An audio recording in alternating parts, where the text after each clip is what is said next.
when I went to see the doctor about it, he just said, you're very fortunate you're in the music business. Music is one of the things that we recommend people with dementia to listen to, because it takes their brain away from the worry that they're having, and they listen to music and it just takes them to a different world.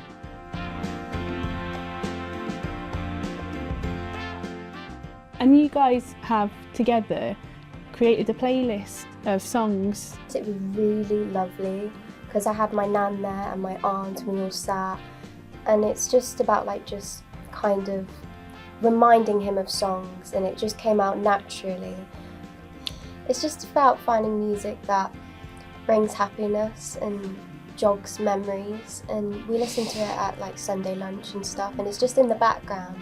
And that must be really special for you to sort of to use the music as a way of reminiscing together as well. You sharing those stories and you hearing about stories that they might not come up in normal conversation, but because of the music, they've been, that sort of memory's been reignited. Oh, memories! My God, yeah, music that's the best thing for memories ever.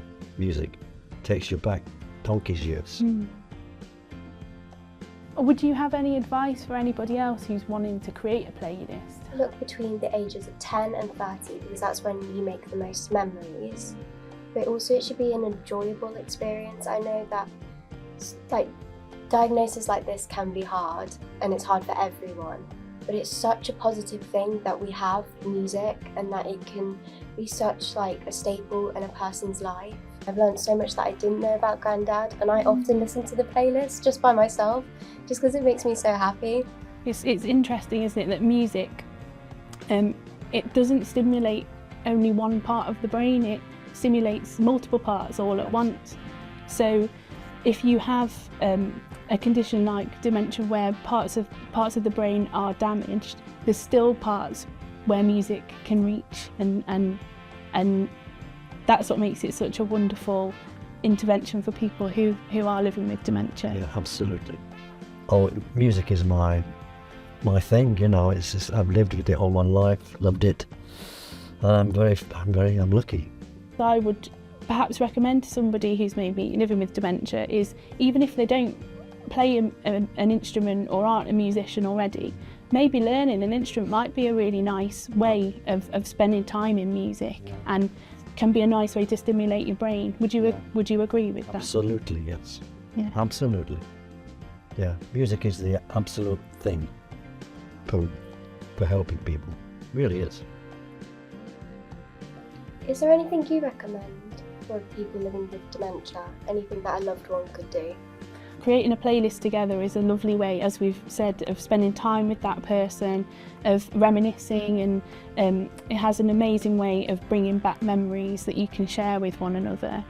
I would also say, if there's any possibility of joining a local group, so whether that's a local choir or a community group that does music in some way, just getting out there and getting involved in being surrounded by music and with other people can be a lovely way of spending your time. I'm sure you'll agree. Absolutely, yeah. And we have a Nordoff and Robbins dementia information hub now, so I would really urge people to go and have a look at that, because there's some amazing resources on there.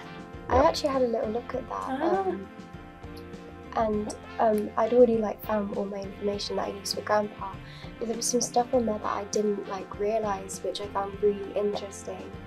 And it was kind of like another eye opener, and it was like, oh, I've done this, oh, that's brilliant, that works, perfect. And it was just kind of like, oh yeah, I'm doing the right thing. Yeah. I think it's just being not afraid to use your voice and sing and follow from where the person is at. So if you're sitting with somebody and having a sing song, just adapt how you're singing to sing with them, and you'll go far.